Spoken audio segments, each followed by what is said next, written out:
Justin, Travis, Tim, and Guy, just take this ceremonial dagger and rake it across your hand because it is time to begin the lifelong adventure, the lifelong voyage that the five of us are going to go on. We're starting as mostly strangers, I would say, and who knows where we're going to end up in Till Death Do Us Blart.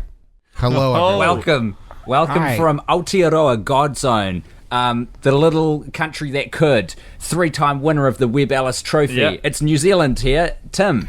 The little If country only we had something to brag about in America. I agree. The little country that's doing, in fact, I would call us. This is Guy Montgomery, also checking in live right now from New Zealand. Let's talk about this podcast because we've been shopping it now for the better part of 7 to 8 minutes, and I feel like that's about all the time that we should spend on an idea that we are literally going to pursue for the rest of our lives. Correct. Hence the title. Hence the working title of the project. Tim and Guy, I guess we should ask you guys first. Are you sure that you want to sort of tie yourself down to another thing where you have to watch a movie on a regular basis? Do you want to just out loud once again so I can hear your beautiful Griffin McElroy voice say it? What are the terms and conditions of this podcast? We're going to watch the movie Paul Blart Mall Cop 2. We didn't touch on that particular codicil. Yes. It's got to be the dose. It's got to be the sequel. Yes. And we're going to do that. And then we're going to just do that annually and put out a podcast about it every year. Every Thanksgiving, I think, is the idea. Every American Thanksgiving. American Thanksgiving. I don't know when New Zealand Thanksgiving is or what you guys have to be thankful for. Yeah. Until when, Griffin? Until death do us Blart. Yeah, and by that he means eternally.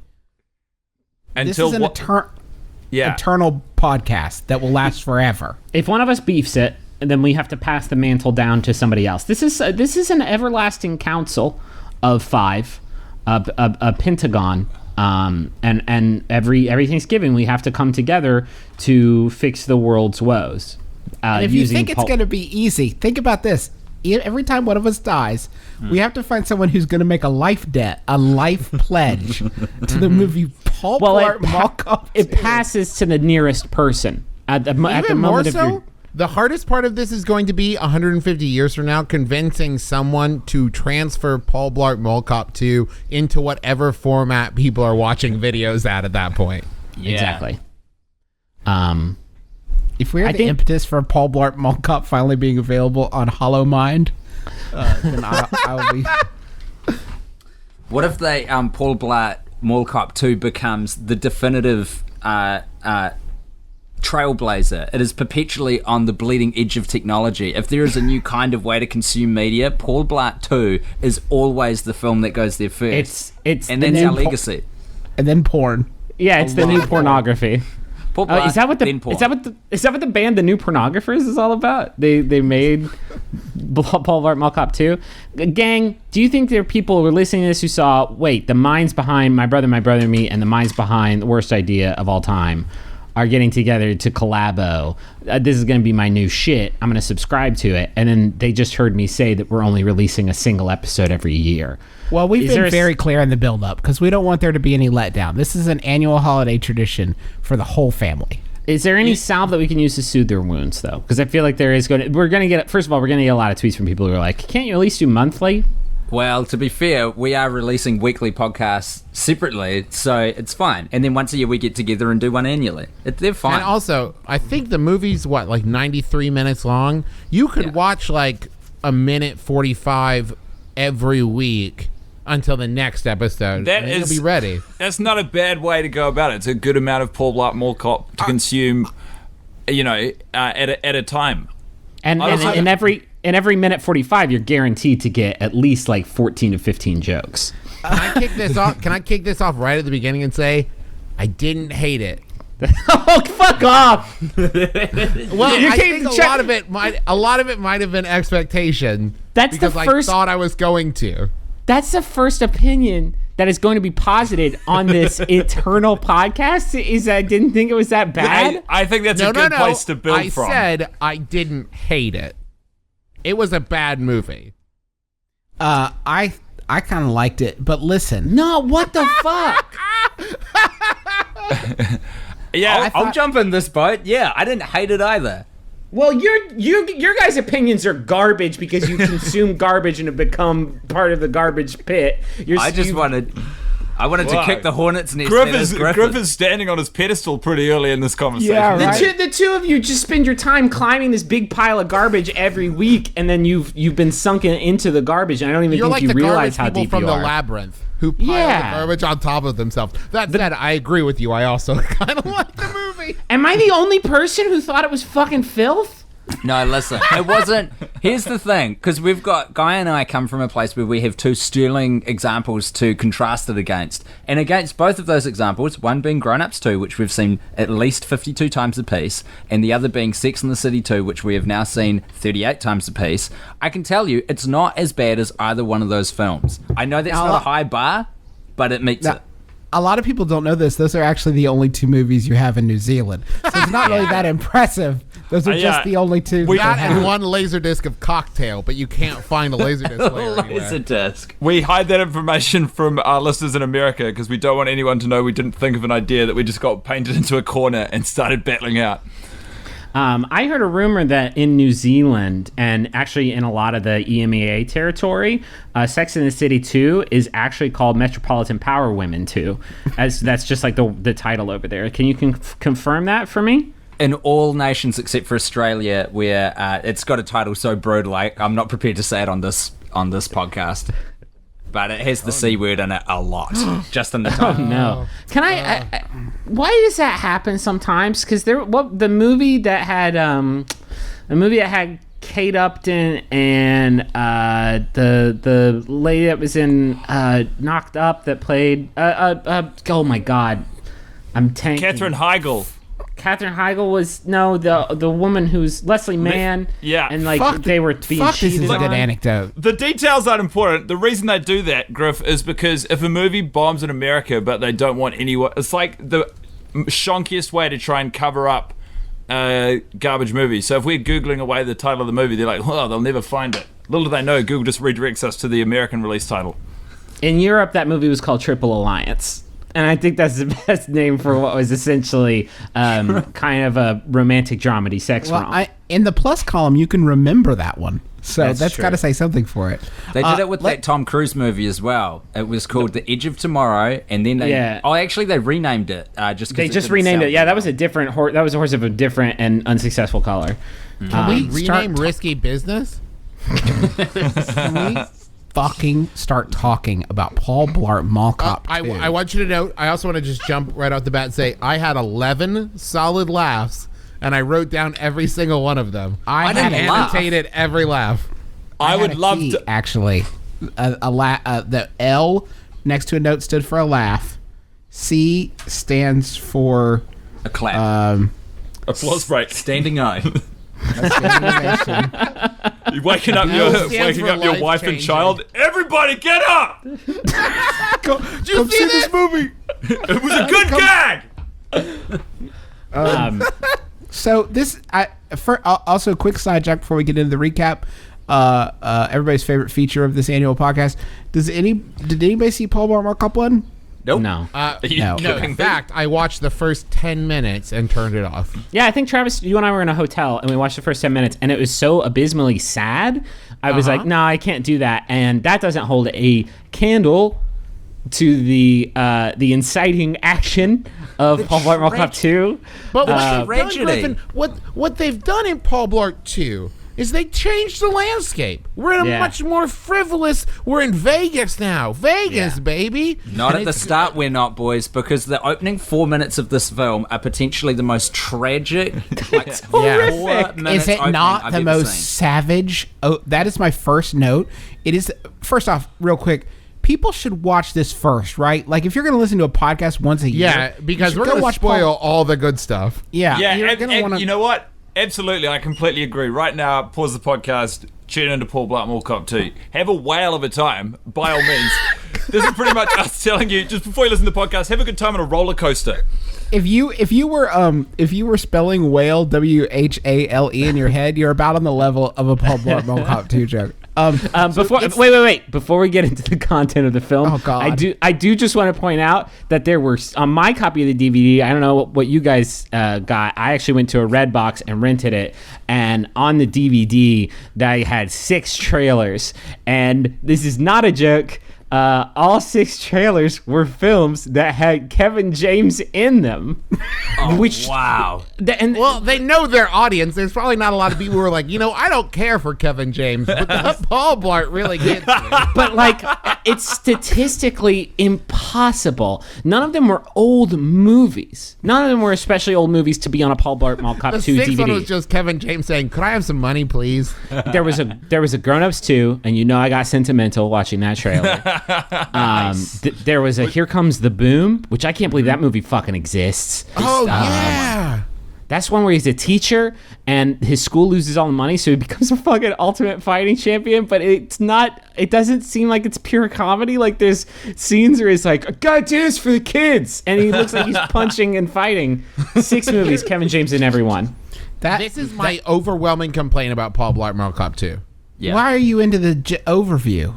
I'll get there. Okay. Okay.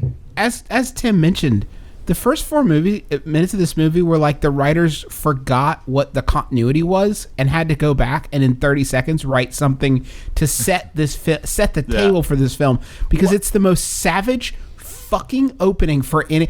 If like I don't know, Anton Chekhov play had begun this way, you would think that's too dark, Mr. Chekhov. Can I tell you something? I think this is a slight. I like to read the IMDb trivia on any movie that I enjoy as much as I did Paul Blart Mall Cop 2. And so the woman who was his, apparently the wife in the beginning, right, where they're like, so spoiler, she leaves him after 6 days. And it's the woman that like he spends all of Paul Blart 1 like in love with and everything, and then they get together at the end. Said the person who'd secretly seen Paul Blart 1. Yes. No. I just know this from just living in the world. And people are coming up to you on the street. Oh, let me tell you about the ingenue that plays the romantic lead. Listen, I live in Hollywood. All we talk about is Paul Blart 1. And the reason that her schedule conflicted with the movie, so they couldn't be in it. So what they did was they had her divorce him after. The writers went, perfect opportunity. Oh, she can't do it. That it just seems unnecessarily cruel to the person who's the hero of your movie. We see Paul Blart absolutely come to pieces as a human being. It appears to completely blindside him. He is at his lowest ebb. And we're talking like the movie has literally just started. And then what happens? Then what happens, Travis? Then his mother gets hit by a milk truck. And is killed. What I would call a very graphic scene. Yeah, I was really shaken by that. Yeah, and not just like hit by a milk truck, like they do a little table setting on the like her getting hit by a milk truck where she's like talking to an adorable little puppy or something, and then she gets hit by like. And I think the line is like, he's like, my wife left me, but at least I got my mom's. No, you don't got your mom's, because milk trucks. And I think in the middle of that came my first laugh, which is when Kevin James gets slapped in the face by a little kid. Yeah, I laughed at that. I had a good old belly laugh. That's moving on from this agony, and that's what sets the tone. I pause it, and I have 52 calendar weeks to really refine this theory. But I think there's a shadowy figure pulling the strings in the first 4 minutes of this movie. Love where your head's at. Like he's a Job being tested by God. I could see that. Yes, his wife divorces him and turns into a pillar of salt. I would also, my first thought, after that scene into the rest of the movie, my first thought was, oh, he's had a mental breakdown. None of this is happening. Well, that's what the Shadow Man wants. Okay, so he's being gaslit.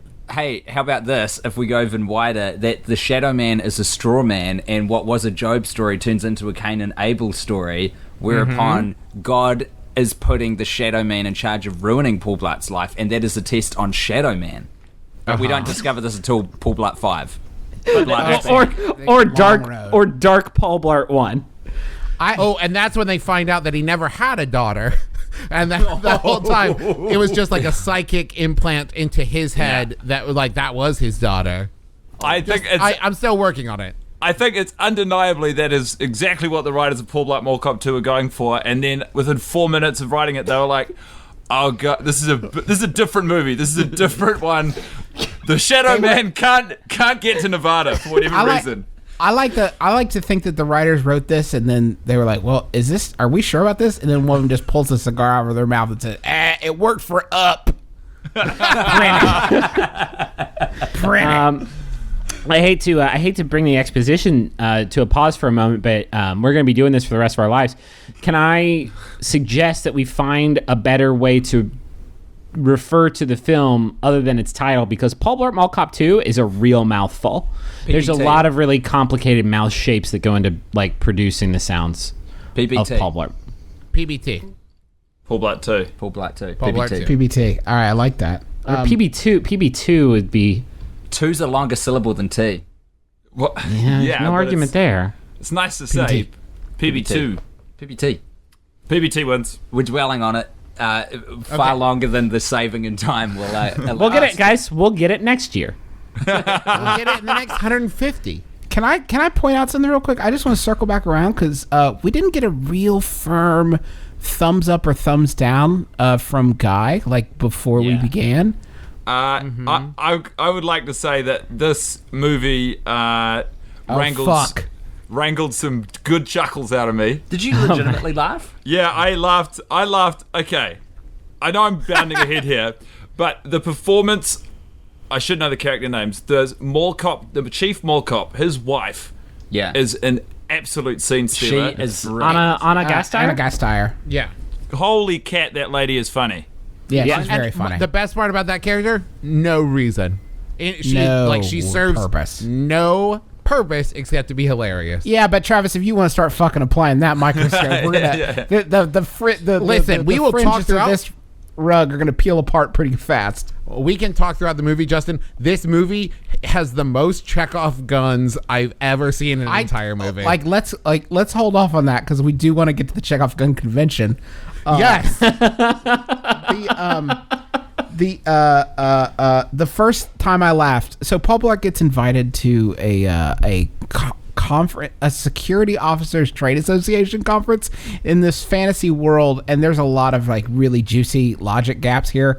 But in this one, security officers buy all their own equipment, so this is like a trade show for them to go decide what stuff to buy. These are lifers. He gets invited to a this conference, and while he's in Las Vegas, and while he's in line, he hears scuttlebutt. Think through this. He hears a rumor that there's a big highfalutin keynote speaker at the keynote, somebody who's going above and beyond the Call of Duty, and he thinks that maybe it's him. Now, I don't know if you've ever been a person. Well, somebody on Earth. says, I hear it's going to be you. Yes, Travis, granted. Do you know that is not the way surprise guests work? Like, surprise, it's you. Surprise. It's not how keynotes have. You don't stumble into a keynote. Right. Yes. Right. Yes. That's actually Steve Jobs' secret. Is they would be like, we got the new iPod 6, and we decided it's going to be you that's going to drop it. Oh, when's the keynote? Today. Get out there, buddy. And he just did it on raw adrenaline. And Steve Jobs spent a lot of time at UCB, and he treated a lot of those Apple conferences as sort of improv games as well. Yeah. Hence the black turtleneck. And then what I love about this is then my second laugh came from the Segway show-off. There was one specific wiggle moment. There's a wiggle moment that's top-notch. But the best part about it is right before it, he's confronted by people who are like, hey, we heard that you thought you were going to be given the keynote. And it's just like, you did? That like he literally just got here. Yeah. How could it possibly be his fault that you heard that? You know what these security conferences are like? They are full of tittle and tattle. I mean, whispers catch on fire like that, boys. And, for all we know, they could have been at the breakfast buffet speculating all morning. He rocks into town. Suddenly, his name's been on everyone's lips the whole time. Have you guys never been to one of these security trade shows? I haven't, not for years. Oh gosh. No, I've been to a couple casual meetups, but never like a full conference, with the people there selling the stuff and everything. I'm sorry to interject, but I've got a real burning desire to defend my own reputation here. When I said at the start that I didn't think this was too bad, it was mainly antagonistic, and I just want to go on the record as saying I didn't laugh a single time during this film whatsoever out loud. We have actually hit the closest I came, real quick, was just to earmark this moment for when you all, listeners, watch this in your own time. They already have. A 75-year-old woman gets a kill blow delivered by Kevin James. Wait, hold on. That was laugh number 6 for me. Oh my God, number 6? I told you I had 11. My first laugh was right here. Paul Blart says that it makes sense that he is going to be the keynote speaker unless RoboCop is attended. And then Donna, the woman he is talking to, who's a fellow security officer, says to him, "RoboCop ain't real." And and then he says, "Well, I know." And then she reiterates, "RoboCop ain't real." And that is the first time that I laughed at this film. And sometimes, folks, that's all it takes for a joke. That's all it takes. Reminding someone that RoboCop ain't real. And right now, let me tell the audience something that I kept forgetting in the movie. There's a heist going on around all of this. They would just cut to it for 30 seconds at a time, and I'd be like, "Oh yeah. Oh yeah, a heist." Let me just hop in here and say that Travis is being very liberal with his use of the word heist, because if I go into Travis's house and he has a nice thing on a table, and then I just pick that thing up off the table, that's just theft. I don't think that counts as a heist. In order for there to be a heist, there has to be gymnastics, and there have to be people with specialized skills filling specialized roles. Dare you? There is so much technology. There is a roboticized glass cutter that is implemented to cut a glass case that has artwork hiding beneath it. Right, and 90% of the time, the tool they use is this is not a joke, a USB dongle that they plug into and this. And a trash can with a lid that rises up. Yeah, and this movie came out in 2015, and the technology to explain away how they're taking all this valuable art is just a USB. It's a USB dongle that they plug. How you have a security pedestal with a USB port in the front of it? Yeah, and then they plug it in, and then they can take the art. Cracked it, swordfish. Listen, I will say my favorite line in the whole movie comes from the heist, and it's the introduction of these heisty characters. And the bad guy, Neil McDonough's character, says, "I want to be out of here in no less than 9 hours." It's a very broad time. Usually you hear that it's we got 90 seconds before. Listen. 9 hours. The Dancing with the Stars finale is tonight. I promised my wife I wouldn't. We can hit a show. We'll go on the game floor, but then we got to get straight to work in 4.5 hours. And then when they're taking the last art piece, he gets on his walkie-talkie, which is just totally on a public access channel, and he goes, "Okay, we're nearly done. Get the helicopter ready for 3 hours time." And they all have watches that they click, and it starts counting down 9 hours. Listen, if we're complaining about the heist, let's address the fact. And you guys, I doubt you guys saw this, but because it really, really bothered me. But when you watch it at home or when you watch it next year, be sure to check out the fact that they are carrying out the Van Gogh painting that they stole in, I shit you not, a translucent black bag. I showed the type. You can see the fucking painting they are walking away with. It looks like a reusable bag they got at Trader Joe's. Now, absolutely. At first I thought, well, that's fucking some sloppy continuity. That doesn't make any fucking sense. They're walking out of the hotel with a painting and a translucent bag. But somebody in some prop department thought, people watching this movie, they're probably stupid enough they forget what's in the bag. we got to remind them it's a painting, okay, of sunflowers. We got to go Thomas Crown Affair on this shit and get an oversized briefcase and then cut it in. If they ripped off Thomas Crown Affair in Paul Blart PPT, I would have been so stoked, especially if we heard a bit of Nina Simone added to the soundtrack.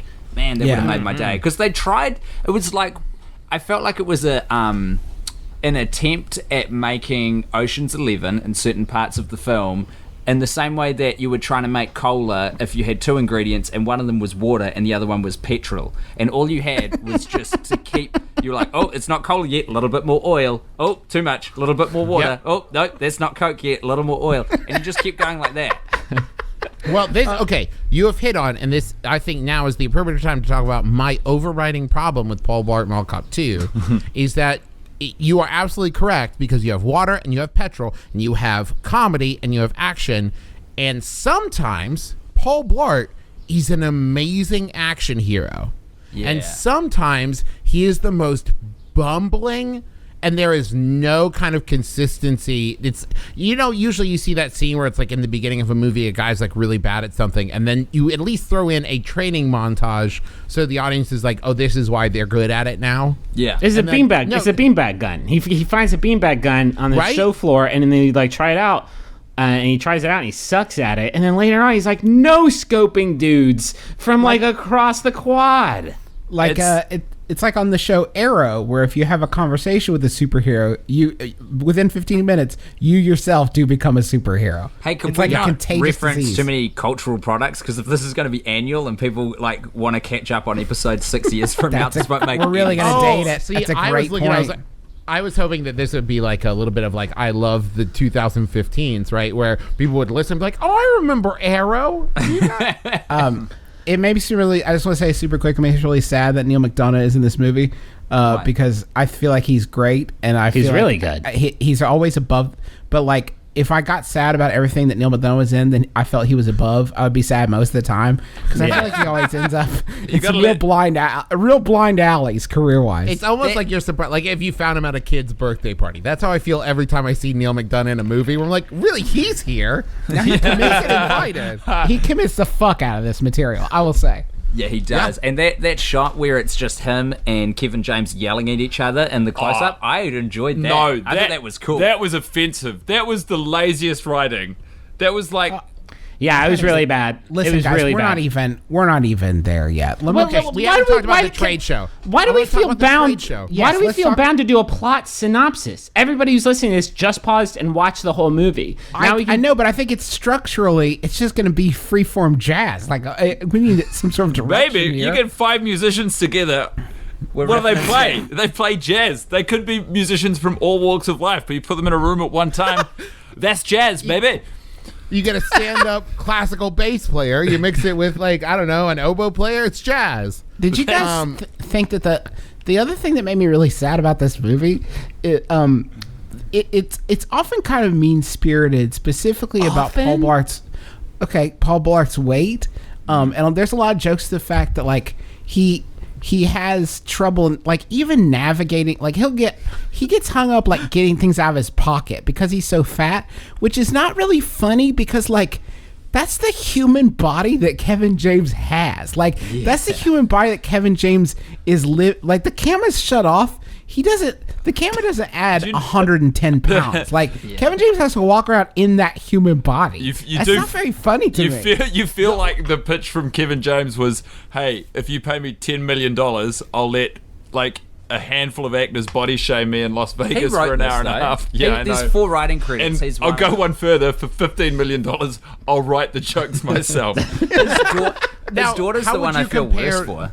Yeah. How would you compare the health level of this Kevin James to the health level of the Kevin James in Grown Ups 2? Well, we're talking about mental health and physical health, because I imagine Grown Ups 2, he was actually pretty cool because he was kicking it with his buds.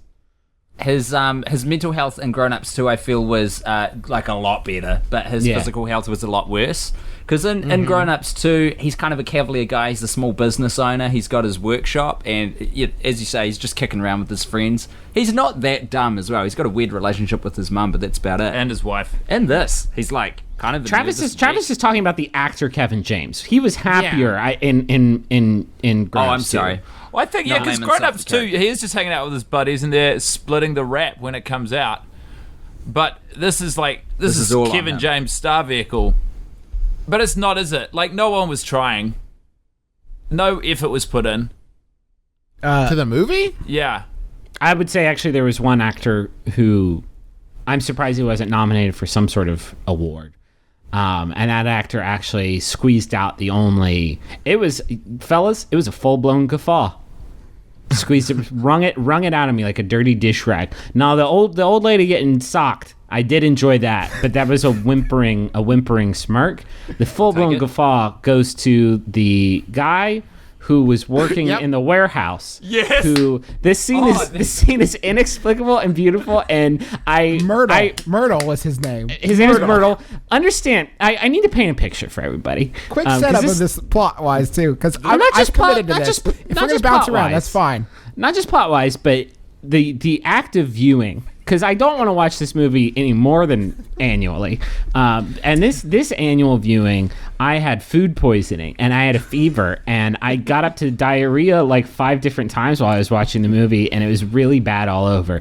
And so you couldn't follow it. And during that, no, I paused it. But during that scene, my fever broke. And I think it was because of how amazing it was. This man, Myrtle, who works in a warehouse, is convinced by Paul Blart that Paul Blart is the manager of the warehouse or something. So he's doing some recon on the art heists. It's from Internal Affairs. Yes. And Myrtle says, okay, do you mind if I eat my lunch? And he reaches into a small brown bag and he pulls out, and this is the joke. He pulls out an old banana. But it's how old, Griffin?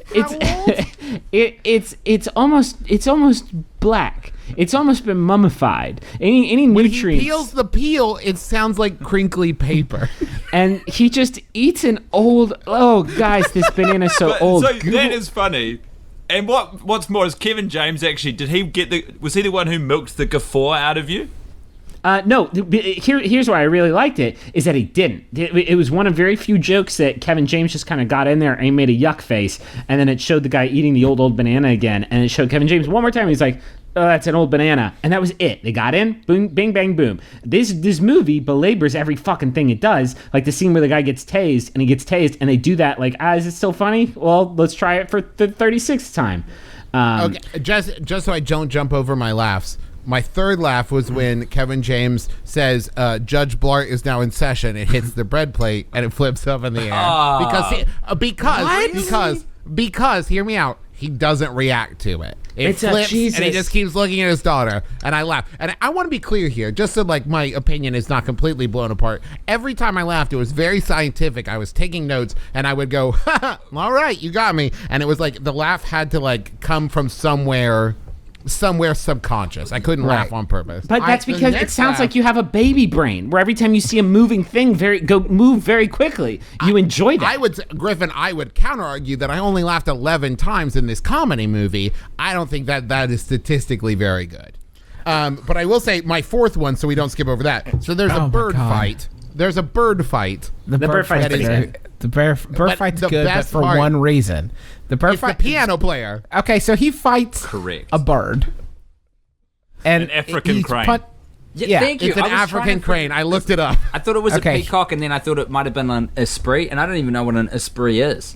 It's not that. I thought it was an egret, but it wasn't an egret. He's stressed about doing his keynote. He has to do the keynote first. I want to return to the scene that makes him have to do the keynote.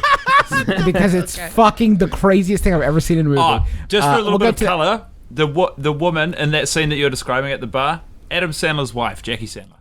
You're sure? Oh, really? Yeah. Okay, now we have to remind me to go back to that. But anyway, he's very stressed about it. And there's a bird that's giving him the stink eye, and he starts fighting a bird out on the lawn. And now that is not a funny scene with that part of it. Like if you were to watch that part, and probably in the trailers, I'm sure, like not funny. But the thing that is choice is that there's a guy playing piano watching the entire thing of a very large man fighting a bird, and he's just playing the hell out of the piano as if people were having a nice cotillion out in the credenza. Like nothing phases him. It's insane. Totally give you that one, because I like that sequence. I enjoyed immensely because the piano music is playing over the entire scene and just underscores it all. And Paul Blart keeps looking over at this piano player for help, and the piano player makes that subtle move that should be the only movement you ever see out of a very like high-class, expensive hotel piano player, which is the friendly nod and acknowledgement. Yes, sir, I see you. Welcome to the hotel. And like Kevin James is like, can you help me with this bird that is killing me? And the guy keeps just smiling and nodding politely and richly, and I love that. If we did this in the way that you guys do your show weekly, like where mythos tends to develop around extraneous characters, that would be the one that I would be obsessed with. Because what has that guy seen? What's he seen? What if that's the Why shadow? Why is he so empty and cold? What if that's the Shadow Man? Ooh. Oh, I like it. He wanted up front row seats to his next ruination. But this is why. Sorry, go on. He just didn't want to interfere with it. It's a hands-off science experiment. My favorite part of this theory, Griffin, is he's in this like scuzzy kind of backstage green room. Not scuzzy, but like, a green room. And he opens a door into what is titled the Tranquility Garden. And it's like, it looks like some sort of weird, like if you thought you were in heaven, but turned out it was actually hell because nothing ever changes and a bird attacks you and a guy plays piano. Did anyone else definitely think that was getting set up for a wedding to appear? Because it looked exactly like the kind of place you would have a wedding in that hotel. And I was like, oh, this would be hilarious. Paul Blart is unbeknownst to him, stumbling into a wedding party. The procession is about to arrive, and he'll have to pretend to be the preacher or something. This writes itself, and then he goes in and he makes a loud fart, and everyone says, "Look at that fat fuck!" And then his daughter like falls out of the 30th story of the building and falls to her death, and then everyone just spends the rest his dog and lands on his dog and kills his dog, and then everyone just spends the rest of the movie just laughing at Paul Blart, and he says, "Why can't I die?" Yeah, and then he gets on a Segway and he rides it out of the hotel and he gets hit by a car and he's just lying on the street in a pool of his own blood, still alive. Yeah, he can't die. But then like the whole, oh my God, and then the convention lets out and every one of the mall cops runs out on their Segway and each of them take turns running over his balls.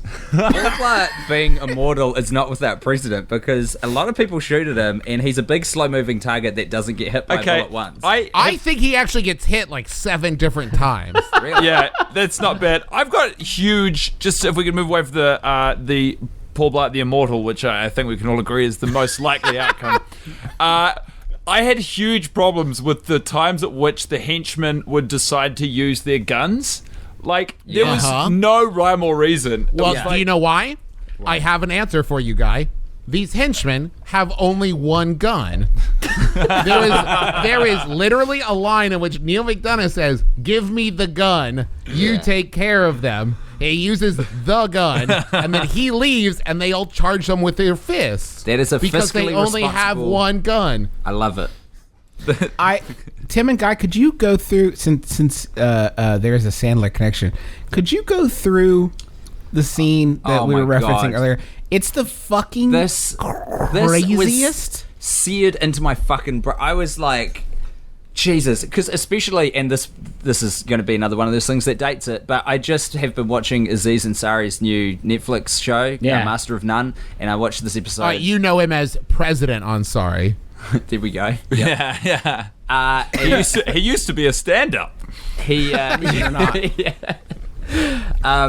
The episode where he is with some female friends and they're describing all of the things that he doesn't understand they go through as women. And so the scene that Paul Blart walks into is... he's kind of an antagonist anyway in the film, so I'm not sure why Paul has to defend him. But he's this guy who's going to originally give the keynote, chatting up a woman in a bar, but it's going badly because Jackie drunk. Sandler is the woman in the bar. He's very drunk, this man. Nick is his name in the movie. And to put it in context... This kind of scene shows up in comedies a lot, where it's kind of the guy who just can't win and he's kind of a loser, and then the other guy steps in and makes him look good, right? Like, so what happens is Paul Blart walks into shot. We see him. He spies the scene. He says, "Oh, officer needing assistance," which I took to mean, "Oh, this is kind of cool. Kevin James is going to take him away and stop." Yeah, like act like a decent human being. Do the socially responsible thing. Because Nick is coming on super strong with the woman he's just met at a bar. She verbally, out loud, says, "Like, please go away. I don't want any part of this." Not being coy. It's not going to happen. Not being coy. She's screaming at him. Yeah, she's like, that is what draws his attention. This isn't on. This isn't happening. I don't want any part of this. So Paul Blart goes up there and starts trying to convince this woman that she's been a little quick to judge this creepy, drunk arsehole who refuses to relent even though she's told him to go away. So we had an opportunity to save the cat. And instead, what Paul Blart did is he took the cat and he beat a defenseless woman over the head with it. And it was and she starts horrible. to relent. Yeah, she's like she has. Oh, it's the worst lesson. The woman is like, you know what, maybe I was too quick to judge Nick. And it's like, oh, fuck. No, I thought the movie fucked up by doing this in the first place, but allowing her to be swayed by this, that's the worst possible thing you could have written in this situation. You can't speak to the gravity of Paul Blart when he's in a room. The guy has charisma coming out every orifice. And he's got extra orifices. Let me say this, though, actually- that in the film's defense, that is the one dark mark against what is otherwise a feature-length film that is otherwise just really great and respectful to women. That's not actually accurate either. But it does touch on one of the big problems with the film, and I concede there are many. Is that of all my laughs, I never laughed at Paul Blart himself. He's because the weird thing about it is he's and I guess this kind of surprised me because even in the worst kind of thing, you expect there to be some nugget of like, oh, I get it. I get why people at one point thought this was funny or thought this was funny for a movie. Paul Blart's not a funny character. Like, he's very poorly drawn. To give you an example, the fact that you guys thought he was going to do a chivalrous thing and he did the shittiest thing. Yeah. That's one good contradiction. Paul Blart is obsessed with the idea that his daughter be secure. He gives her road flares to keep with her and an extra cell phone battery, and tracks her movements constantly. When she calls him and tells him that she's being held at gunpoint, he tells her maybe she's overreacting and she needs to calm down a little bit. Yeah. That's insane. Are you kidding me? The decisions That he really? makes after he finds out his daughter has been kidnapped by armed art heisters is insane. Like, the things he decides to do and the way that he decides to react to that, even emotionally, is fucking bizarre and really... This is where laugh number 5 came in for me. Oh, God. You're not actually going to he do is this 11 times, are you? He's hypoglycemic, and so as he's talking with Neil McDonough, he passes out, falls asleep, and in order to regain his strength, like Superman in the yellow sun, I can't believe he has you to laughed slide at this. underneath. He has to slide underneath a little girl's dripping ice cream cone. And the reason I laughed, this was actually a secondary laugh. Teresa, who was watching it with me, said, "Man, I'm just glad he didn't steal the little girl's ice cream." And she was so relieved that was not the solution to the problem that I laughed my ass off. It very easily could be, such as the moral ambiguity of the Paul Blart character. Yeah. I am 100% on side with Teresa on this one. I genuinely thought he was going to take the ice cream, and I was like, no.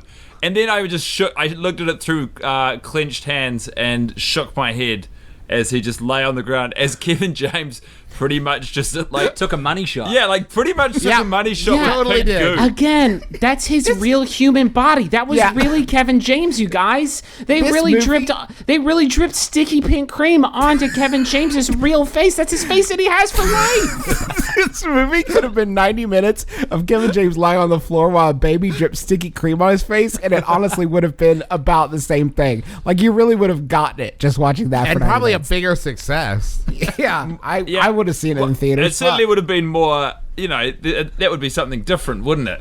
Kevin James, bankable physical comedian Kevin James, 95 releases minutes. a 95-minute footage of a slow drip of ice cream on his face in monochrome.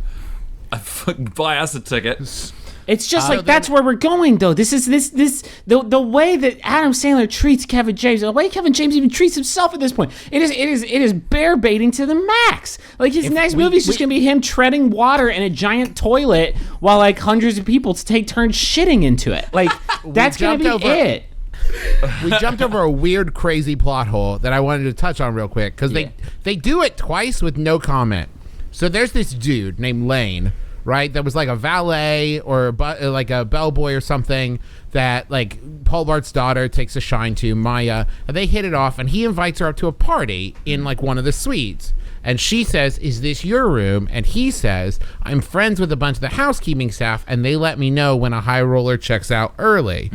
So Such a she shitty excuse, by the way, that I thought he was working with the thieves. Like, I assumed that's what was happening. Yep. And so then she gets a call, right, from Paul Blart, leaves a voicemail. So she goes to listen to it, needs to find a quiet spot. Yeah. Opens a door from the party filled with 45 teenagers and 20-somethings into the art heist room. Like, oh, you guys were in here the whole time. And sees Neil McDonough pointing a gun at somebody. Yeah. Like in the next room. Like they had adjoining rooms. It's never referenced, but it's actually a very boutique hotel. So they all share a foyer. Yeah. Well, there are only 3 rooms in the hotel. I mean, so the likelihood of that happening is higher than I think you allowed for. But did they leave their front door unlocked? Did they do the thing where they flipped like the latch out? It's an Airbnb where you rent the room, but you're still living with other people.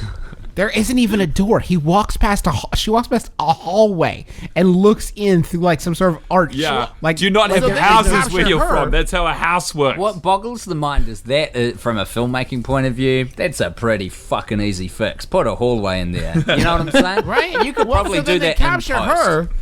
They capture her, and then Lane comes wandering in, seemingly 5 minutes later, and then Neil McDonough goes, well, this room's compromised. It's like, yeah, you're not closing the fucking door. Yeah, Lane just wandered in, and then like, well, now there's 2 of them. Now it's an issue. Yeah, you're close enough to the party that you can hear their 2 Chainz. Like, I think that your shit is compromised already. 2 Chainz wasn't always a politician either, by the way. 2 Chainz was once a rapper. He didn't start off being the head of Department of Education. Once he was just a humble rapper. If we could talk about Lane for one quick second, please. The timeline on Lane, by the way, is also fucking crazy. Right. From a continuity standpoint, Lane is working and he checks in to the hotel with Paul Blart. He offers to carry his bags. Paul Blart refuses because he doesn't want to pay him a tip. Apparently, Paul Blart's very stingy, except 5 minutes later, he gambles all his money away without any idea what he's doing. That's why that's funny. $50. That's funny, though, because he doesn't want to part with the cash, and he loses it all in one foul swoop after losing his wife and the only other person who loves him, his mother. That's hilarious. That's where comedy comes from. And somebody literally says, the fat guy ruined it. Yeah, I heard that too. So that was what's not needed right now? That was the title in Japan, by the way. But anyway, Lane is working there at the hotel. He takes the bags. Then later, Lane is at a party, which I'm assuming is very late in the evening, and Lane is still at the hotel. He buys also meets his daughter by the pool in the middle of this. So he's no longer working, okay? And then Lane gets her a gift, and it's a Wynn snow globe because they're at the Wynn Hotel. So Lane said it was either that or sunscreen, which implies to me that he only had the option of the gift shop. So oh my God. To recap, Lane is working at the hotel. He checks in the bags. Lane is many hours later at a party in the hotel. Lane can only buy her gifts from the gift shop hotel. Yes. Lane is a prisoner of the Wynn Hotel. Okay. Look, kind of one more. It's one of 3 things. One more step. He's a spectral prisoner of the Wynn Hotel. He was murdered there in a passion, and he can't leave. Does anyone interact with Lane that's not Paul Blart's daughter? Oh, shit. Does Paul actually talk to him? He might be the ancestral ghost of the Blart. Okay, no. What if he can only become corporeal? What if he can only become corporeal when there's a heist going on? Wait, what did Guy say? he's the spectral security system. They talk about that on the trade floor. The trade floor. I'm going to throw this out there. We'll get to the trade floor. How we're talking about the trade floor. I'm taking us there now. I think it is a stroke of genius for Happy Madison to throw a scene that involves a conference in a trade hall in there, because do you know how many goddamn product sponsors you can put in a trade hall meetup? A shit ton. A lot. Oh, God, I didn't even think about that. 511 Tactical Gear. That's a real company, guys, so I'm assuming all the other ones were too. No. Not only that, but the writers could write in, like, this is his cue. This is his Q division. Chekhov's gun. If you see a gun in the first act, then it'll be used, in the second. It's a Chekhov's gun convention. There's no jokes in this part. It's a trade show for people in the security industry, and he's literally going table to table, and people are just telling him, like, here's something to use later when you're fighting They the might thieves. as well be looking right at the camera. Yeah, right. It's like, here's a gun that shoots marbles. Really? A gun that shoots marbles? Not more effectively than a handful of marbles thrown on the ground either. Yeah, Like, I just want to be clear, that's a failing product. He would not get Shark Tank approval. But they address that later in the film when he goes to use said gun and it doesn't work at all. So that's fine. This is a part of the movie that's interesting because it's when they tread the boards of being like, you know what? I know this is a comedy, but it's also an action comedy. So we're going to go full action in this bit. So they use all the tropes of an action movie against this backdrop of the rest of the Paul Blart universe, where it's like we should be impressed, akin to in the first Matrix movie when he enters the Matrix and sees like all the shelves of guns that get created and he has to pick out his weapons for the lobby scene. It's like that's what they're trying to recreate in Paul Blart, but you're just kind of like, where are the fat jokes gone? These are just some weird weapons that won't work in any situation. Well, that's the weird thing of like when he's with the other security people, it's literally like the writers and the director and the producer, all of them said, this is his herd. Like he's with his, and then when he's with like the hotel manager and the other security guy, it's literally like if you saw like a wildebeest and a lion meeting in a movie. That's basically how they shoot it and how it's written. And then when he's with the other security people, they're saying like, yeah, these are his animals. He belongs with them. Yeah. It's really weird. It is weird. They're trying to make a few different genres within this movie, and you know what? I fucking tip my hat to them. I respect that. I like ambition. Nice. I like Kevin James. I like this movie. I like genre-spanning attempts at filmmaking. Look, I do like this Would you movie. like... I'd like to... Tim, would you like to tell us about the old lady? Okay, if I may. So, Paul... just quickly, because I just got chastised for saying I like this movie. Go on, guys. I just want to quickly interject here and say that it did feel like a holiday. All right? That's okay. I'm glad that you can be upfront about that because this film is a fucking garbage disaster where everybody is horrible to everybody else all the time except for the daughter, and that's why she seems almost like a weird alien that's crash landed on this planet. When we were little, there was a video you could rent for free from our local Blockbuster called Beesbo, and he was a little alien with big ears, and he would touch the ears to make magic things happen, and he taught kids how to be polite, and she was the Beesbo of this movie because she was the only person who was nice to anybody fucking ever. Teresa watching the movie, Teresa said, man, she's acting it up like a Disney star. She is a Disney star. Like, Teresa called it from downtown, and that is exactly what this...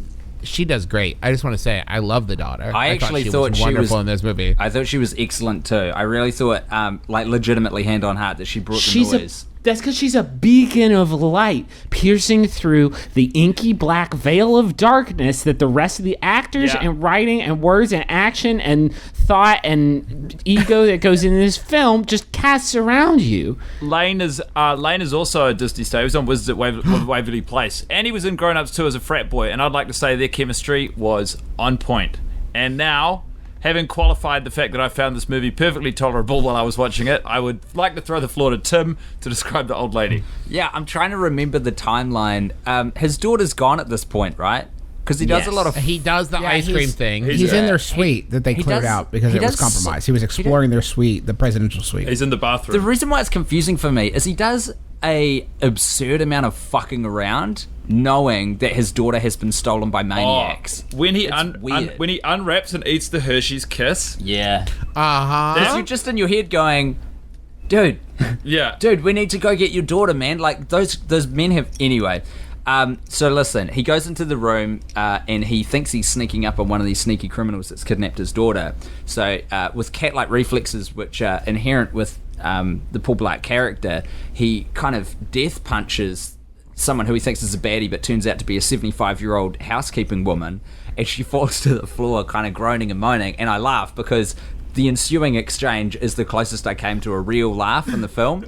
Because she keeps she keeps apologizing. She keeps it super professional. He keeps going, I'm so sorry I hit you. And she's like, no, It was my fault. I shouldn't have been sneaking around like that. He's like, are you She okay? does say my second favorite line, which is, it shifts the focus from my arthritis. Yeah, do you want me to call it anyway? Oh, she's so good because he just keeps up this thing of like, are you all right? And she goes, no, look, it's okay. She's been like mortally wounded here. Yeah, Like, no, that was that was a limit break, death blow, final punch. And that was laugh number 6 for me. Oh my God, that one was well earned. I'll give you that one for free. Tim, you said that was the closest you came to almost laughing. Did you see the banana scene?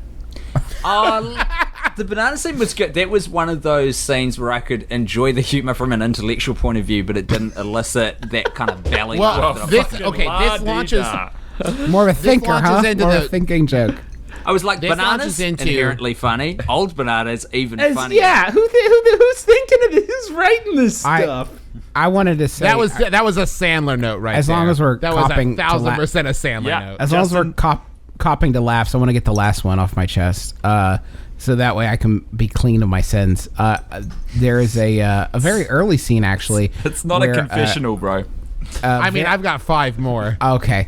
The general manager of the hotel, who is a very attractive woman, is brings him his key for his room, and he insists that he is that she is hitting on him, which she of course is not. And she goes back. Now, why'd you say? Of course, I wonder. Because he's a What? bigger man. Because he's a bigger man. That's why you said, of course. Because there's nothing in her behavior that would indicate that, which people know because they just watched the movie. She goes back and tells the very, very handsome head of security about the situation that just happened. And he says a joke that I'm ashamed that I laughed at because I think it is rather mean-spirited, but I do want to be honest. He says, I have heard that sometimes overweight people use humor to achieve affection.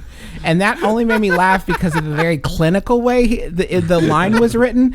It wasn't like to win people over. It was to achieve affection. to unlock that human experience that they otherwise don't. Exactly. Have. Kevin James did. Some Kevin James- simulacra of love. Kevin Without wanting to insert Sex and the City 2 into this too much, there is a sister line in that movie where Miranda and Charlotte are having a drink at the bar, where Miranda says, being a parent kicks your ass. Oh, no, sorry, Charlotte says that, and then Miranda responds, yeah, but the benefits are worth it.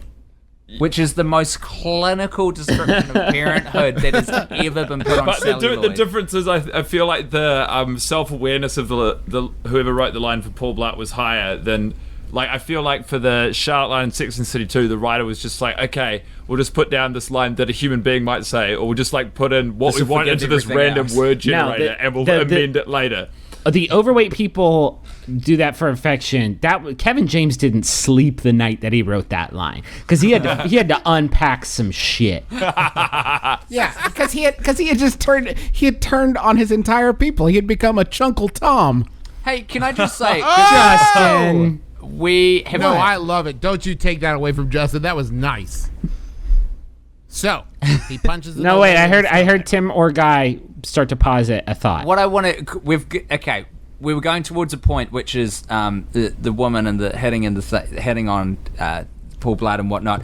The genesis of that comes from the fact that Paul Blart goes to the hotel concierge or the reception even and asks for his room key, and the guy says that his room isn't ready, and he's set up by the universe of the film like he is a villain for having said that. Because Paul Blart is our hero. He is our knight in shining armor. And it's like this villainous guy at the reception, Heath, is out to get him. And it's like, dude, sometimes that happens when you check in. So the reason why the hotel manager comes to give him the key is supposed to be this big mea culpa from the hotel going, I'm so sorry we fucked with you, man. Like, here's us apologizing. They did nothing wrong. Don't worry about Heath. He's under lock and key with Lane now. It just... It's like, do you not understand how hotels work? Yeah, I just, I'd like to get a laugh out because everyone else was saying their laugh points. It comes back. What was the name of the lady who I found specifically hilarious? You tell me. Anna Gasteyer. What's her name, sorry? Yeah. Anna Gasteyer. Anna Gasteyer. So when she's describing having a child, her and her husband's child leave home for university, and she's reminiscing, and she's like, I just a cold tomb of loneliness. Yeah, I just put Sarah McLachlan on blast and open a wardrobe and cry inside it. Yeah, she is good. And then and smell her smell the sweaters. Clothes. Yeah. And then when she's sitting watching Cirque du Soleil, which by the way, I was blown away by how good Cirque du Soleil is in this movie. Wait, let me tell you about Cirque du Soleil. So in the craziest fucking turn in this movie, he goes into the hotel room, right? He punches the old lady. He finds a nail, and like that's it. That's the smoking gun that turns it all around for Paul Blart. He goes down, he finds out this is where the banana comes in because he's looking into the shipping stuff, and a guy like chases him. Paul Blart hides in a not bulletproof suitcase that says it's bulletproof, and then like bounces out of a window. Has my seventh laugh where he bursts out of the water and says, "Not today, death," and I laughed pretty hard at that was okay, Travis. That wasn't a joke. That was Paul Blart literally pleading to God. He was not. That was not a triumphant. Not today. There was a question mark at the end. It was an expectant. Still, this didn't do me.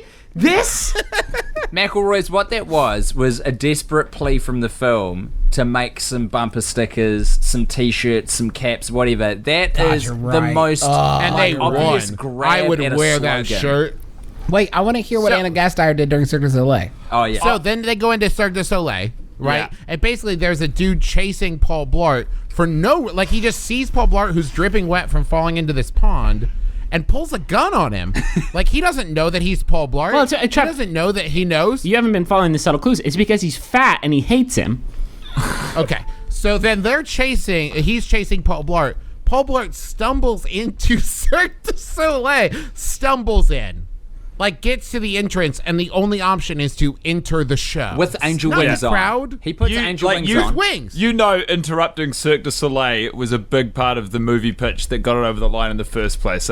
Yeah. And the best thing about it, the show must go on. No one in the show takes them a while. Reacts. Yeah, they do say stuff like, "Huh? What's up?" But they execute. He slams into them swinging from a rope. He executes the choreography. Yeah. Perfectly. In the original script, Kevin James had written it that he sort of interrupts and sort of takes Cirque du Soleil off the rails, and Cirque du Soleil said, "We'll be in your garbage movie with the stipulation that the show will go on and we will showcase our professional We'll be performers." reflected as the absolute consummate professionals we are. No, that was their actual show that night. They weren't going to do two shows. If you were there that night, you saw Kevin James in it.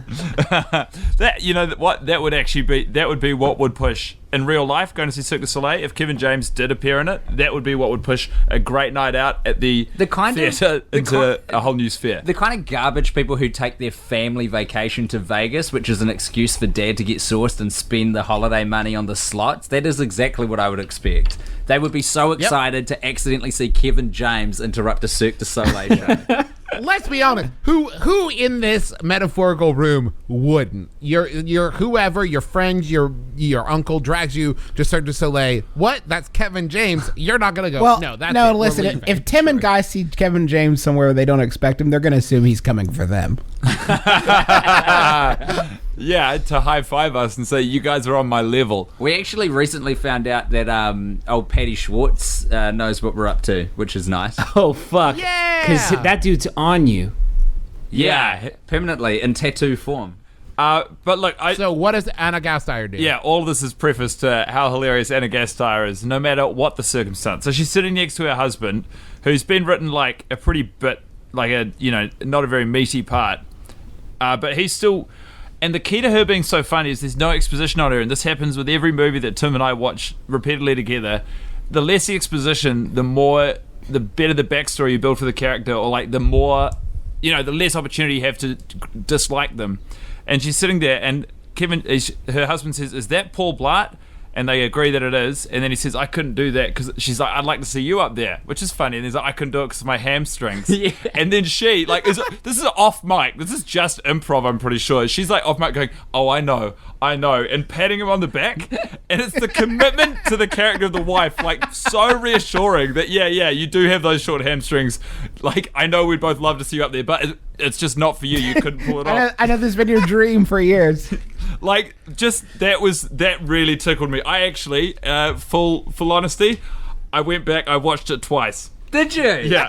That is adorable. That is. Well, you didn't know. Adorable. You didn't know when you were watching it the second time that you were committing to this thing for the rest of your life, and that you'd be watching it many, many times. Yeah, You'll but see how it will play. I mean, hopefully. You're Even dealing with two dudes who watch a movie every week, once a year. yeah, is at the fine. start of this podcast, one of you asked whether or not we were sure we wanted to bite off a lifelong commitment. I'm going to tell you, there's plenty of room in my stomach, and this meal looks tiny, motherfuckers. Oh, can we talk about Khan real quick? Because I want please? to take a temperature on him.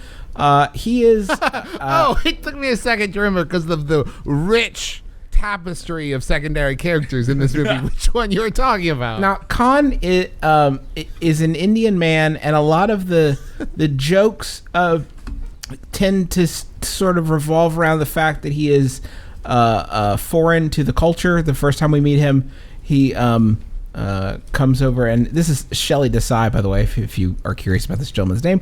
The first time he comes over, And I was. Khan Movie comes over and hugs each person he meets and says, "I'm Khan Movie, pleased to meet."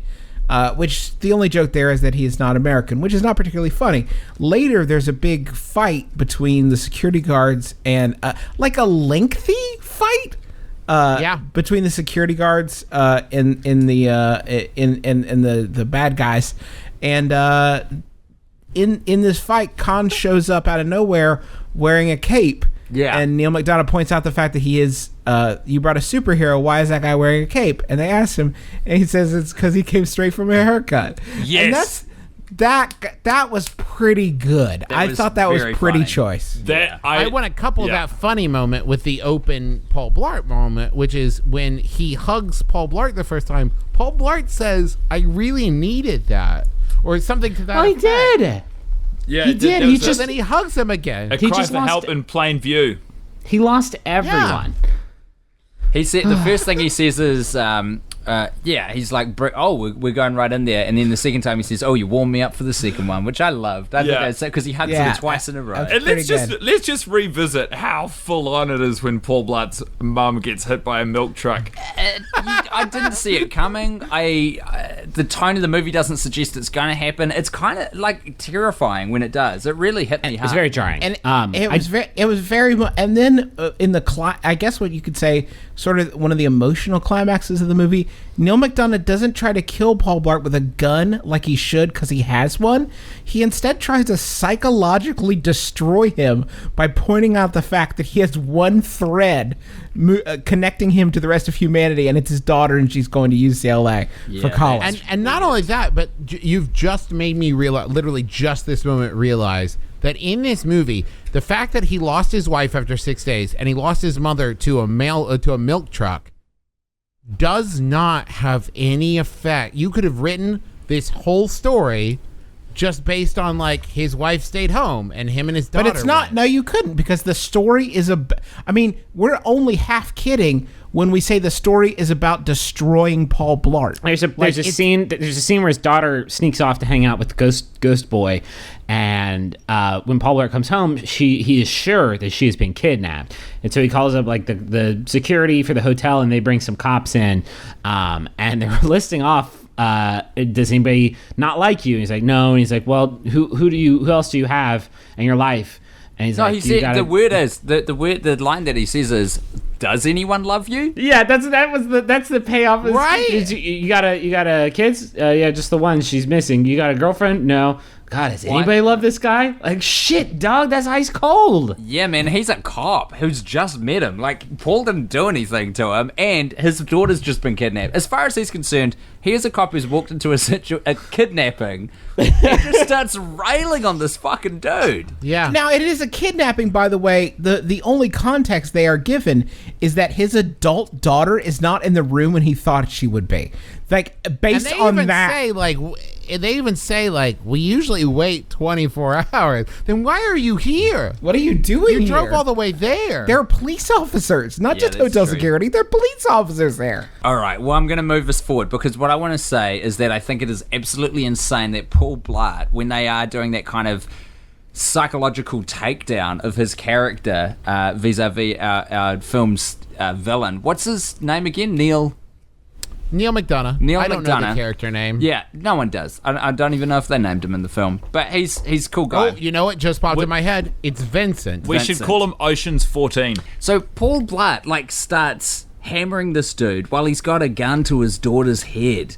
He starts coming at him hard. He starts antagonizing him needlessly. All he needs to do is give him the painting and he'll get his daughter back. But he doesn't have his daughter at this point, and he just starts having a go at this dude.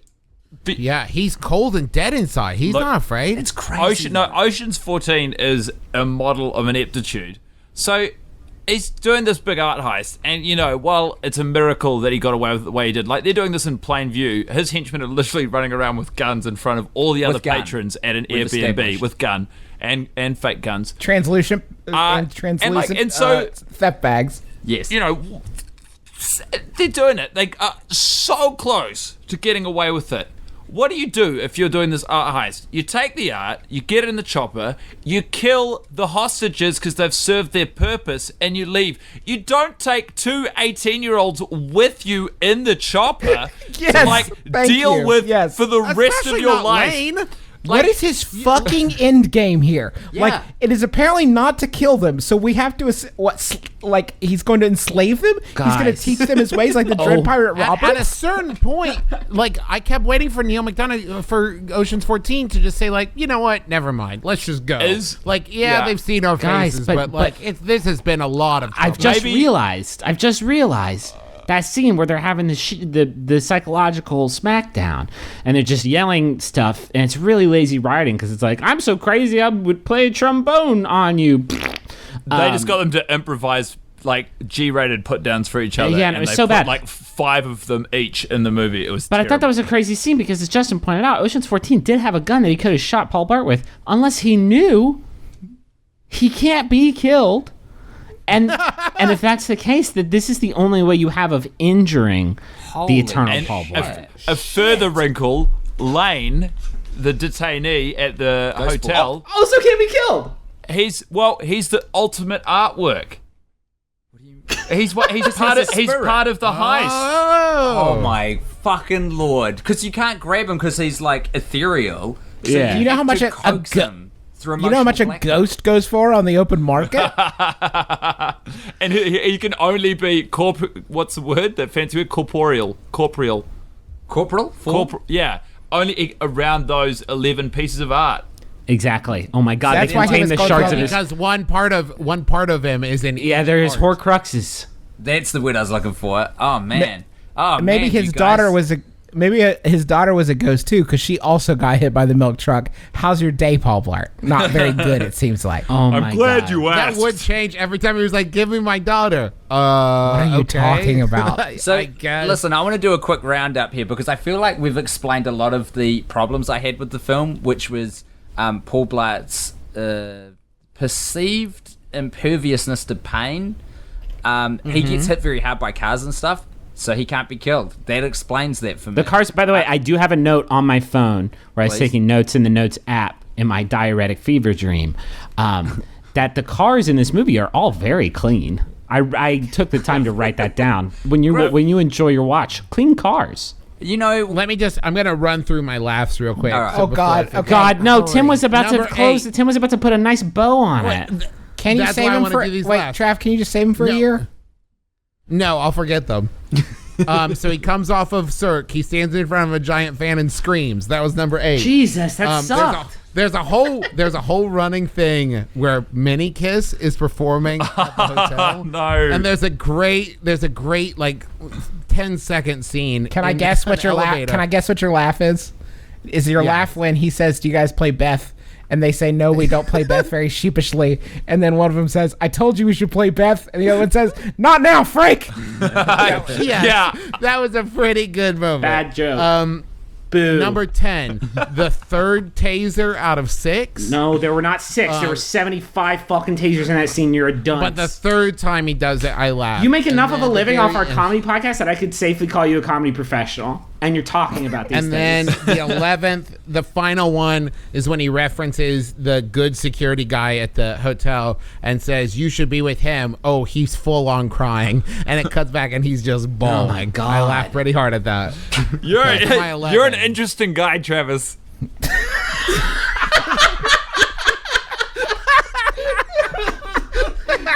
How's this for interesting? Later, when he sends his daughter off to college, I teared up at the end because I did very close to home. I did slightly. How's that for interesting? You McElroy brothers are all bloody twisted and turned. You're a funny bunch. By the way, I just want to read out, I thought this was very funny when the email came through. I just want to read this out. This was Griffin's description of his viewing experience before we did the podcast. I took a screen grab of it, Griff, because I thought it was so funny.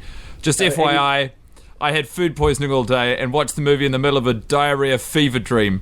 Highly recommended viewing experience. So to hear you rail against the movie with this much conviction after giving it what amounted to 2 thumbs up to me. Well, I watched that movie and I was purged of every fucking organic cell in my body.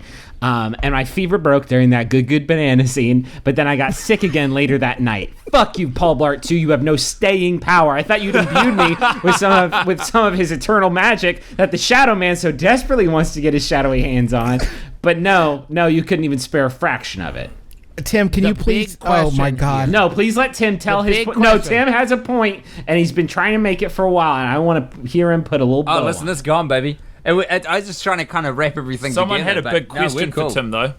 All right, Travis, please just say your big question. I can't talk about this. I got to do this again in a year. We got to wrap up. Question: did you guys find the ending satisfying?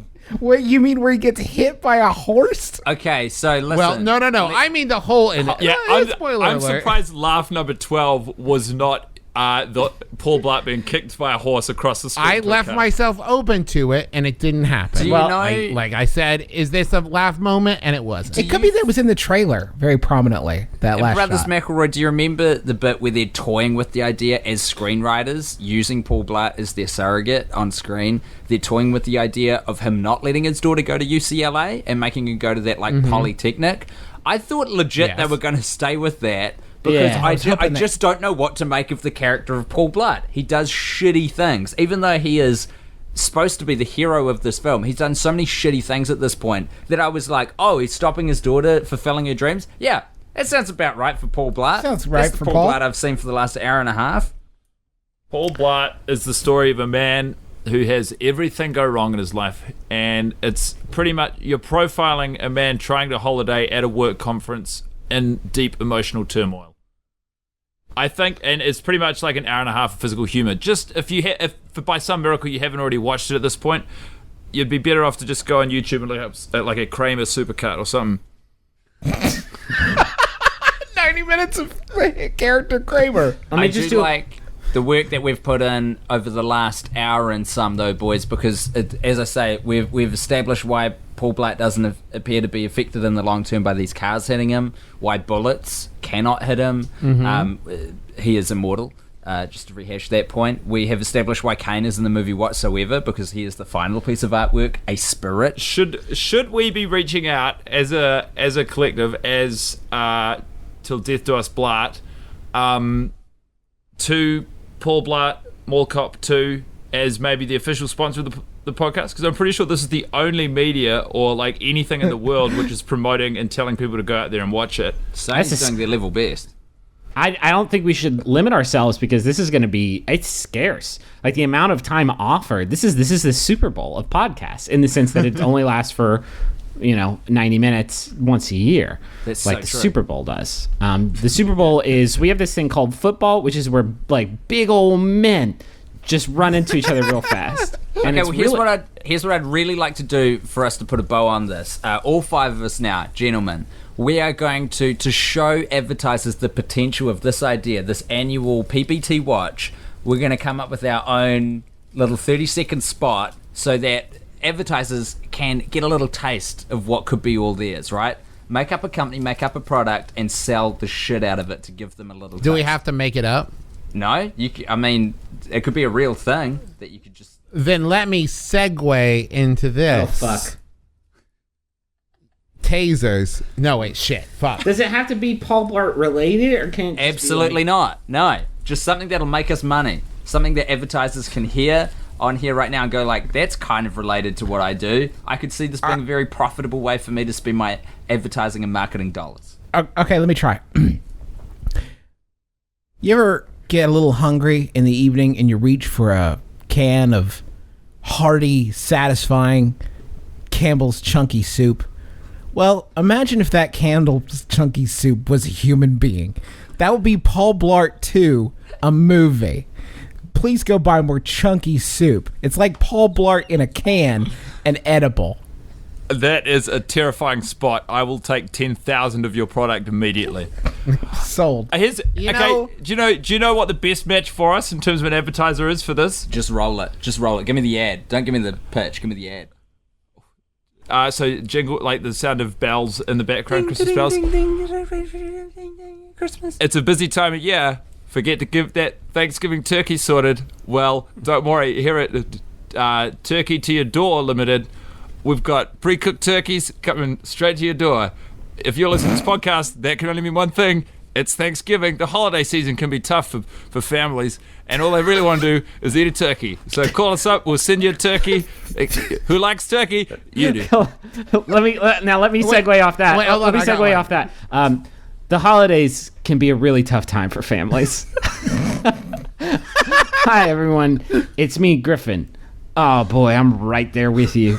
I don't have much of a product to sell. Just drink a lot of water, and if you need to, just sneak out of the room for a while and take some you time. And maybe think about watching Paul Blart Mall Cop 2, now on HD DVD. That's right, bitch, it's back. Okay, here's mine. Well, we've almost reached the end of our podcast. Have you thought about what you'll do when you reach your end? Unlike Paul Blart, someday you'll die. Unless you end up like Lane.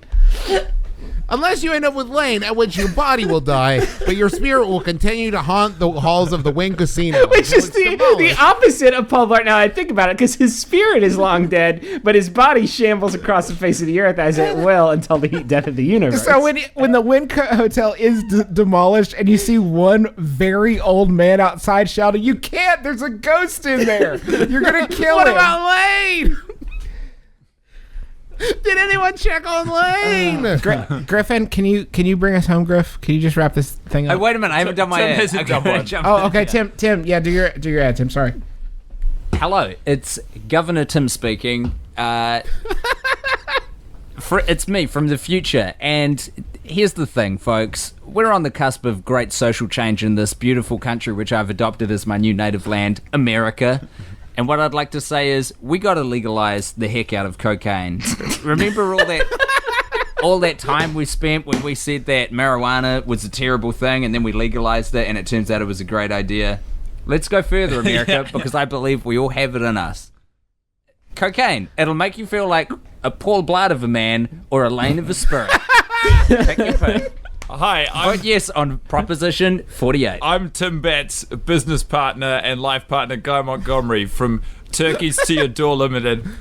We're excited to announce a new product called Turkey Cane. Same old turkey taste, but some of that patented cocaine zip. Make this Thanksgiving the longest Thanksgiving, because you won't sleep on this stuff. We cut it with something powerful. We don't even know what it is. Do you like that scene at the end of the movie where he gets kicked by a horse? How would you like to be kicked by some horse? Nice. Justin, Travis, Griffin, Guy. Yes. This is me rounding off. Who wants to say a little It's sermon? Griff's show. No, it's not. Please, it's a shared experience. It's a shared psychosexual experience. I just want to give the email in case people have questions for us or stuff we can read on the next episode. Yeah. It's tilldeathdousblart@gmail.com. You can get in touch with us there and just share your thoughts and feelings, and we'll be sure to check those out next episode. And hashtag DeathBlart on Twitter. If you want to get at us, just tweet the hashtag DeathBlart. Yeah, but no content other than the hashtag. Well, we would like a link to the iTunes page, please, that we definitely have by now. It seems like a good investment, because we'll know every time we get the email from the web host, the name provider, that we need to record another episode of the podcast soon, probably. Yeah. or they're going to shut down our account. Good. Shit. I just want to say I've really enjoyed talking to you guys. It's a shame that I won't be able to talk to you again for another year. It sounds like Griffin's got something to throw into the mix. I just thought about, will iTunes shut our feed down if we don't release an episode for a year? Really? No, we'll be fine. Then we will go Wolfpack on this and put some silence on there once every 6 months. And we'll ask for donations to support the mini episodes, which is 60 seconds of silence. If you have any feedback, send it to the tips line. We're very follow us at Till Death Do Us Blart. We're very active on the forums. We're always constantly shifting and changing because we're like sharks. If we stop for a second, we die. Yeah. Any ideas for segments you'd like to see us revisit or new segments? I'm going to go out on a limb and say right now, actually, that tilldeathdousblart.com. I reckon I will have bought that URL by the time this goes out. Well, it'll be a race to see if who buys it first. But yeah, this has been the end of the pilot episode. I'm a little worried about episode 2 because I feel like it's kind of harder to really, like, we nailed this obviously, and it's harder to really stick the landing on 2. Well, we'll be like most holiday fare. We'll be doing most of the same jokes again next year. They'll just seem fresh to us and you. Yeah. Hey, and I just like to wrap this thing up by saying, you know what I'm really grateful for this holiday season? Oh, we have to do that. Yeah. You. Oh yeah, thank you. You listening at home. Oh, I thought you were talking about like us. No. That's why I had to say listening at home, because I didn't want you McElroy brothers to jack the thankfulness I'm directing to them. I want to say that I'm thankful for Paul Blart Mall Cop 2 for teaching me how to laugh again. 11 times. I want to say I'm thankful to other podcasts that we're all on. If this is your first time hearing any of us, us three McElroys do a show called My Brother Me. It's an advice show for the modern era.